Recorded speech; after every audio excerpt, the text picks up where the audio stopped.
আজকে করবো পোয়া মাছের বুনা এর লাগে একাল কিন্তু তেলটা দিয়ে দিছি আর মাছগুলো একাল ধুয়ে লইছি আর দিয়ে দিছি পেঁয়াজ কুচি কাঁচামরিচ কুচি দিয়ে একটুখানি লাইটে সেরে ভেজে লইতেছি দিয়ে দিলাম আদা আর রসুন বাটা। তা আদা রসুন বাটা দিছি সুন্দর করে ভেজে লইতেছি কিন্তু একটু পানি দিয়ে দিই। তাই পানিটা দিয়ে দিলাম, পানিটা দিছি এই কারণে যে হলদি দিলে যাতে পুড়িয়ে না যায়। তো আমি দিয়ে দিলাম হলদি দিয়ে দিলাম আর দিয়ে দেবো মরিচের গুঁড়া। তো মরিচের গুঁড়া না দিলে তার মাছটা লাল লাল টাইবে না, খাইতেও ভালো লাগবে না, এর জন্য মরিচের গুঁড়ো দিয়ে দিছি। তা মরিচের গুঁড়ো দিয়ে পরিমাণ মতো নুন দিলাম, দিয়ে একাল ভালো করে মশলাটা ভাজে লমু সুন্দর করে কষাইয়ে এবার কিন্তু আমি মাছটি কষাই রাখবো। তো এই তো আমি মাছগুলো দিয়ে দিলাম, মশলা কিন্তু কষাই নিয়ে গেছে। তা কষাই নিয়েছে আমি মাছটিও ভালো করে সুন্দর করে আস্তে আস্তে লাড়া দিয়ে কষাইতেছি। এখন কিন্তু আমি একটু পানি দিয়ে দেবো, মাছ কষাই নিয়ে গেছে আমি পানি দিয়ে দিলাম, পানি দিয়ে আমি কিন্তু মাছটা কষাই রাখবো।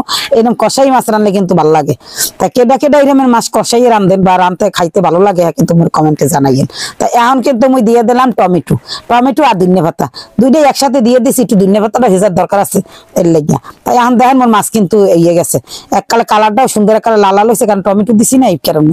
তাই লাল লাল হয়েছে দেন মাছটা যেমন দেখতে সুন্দর, খাইতেও কিন্তু গরম গরম ভাতে সেই মজা।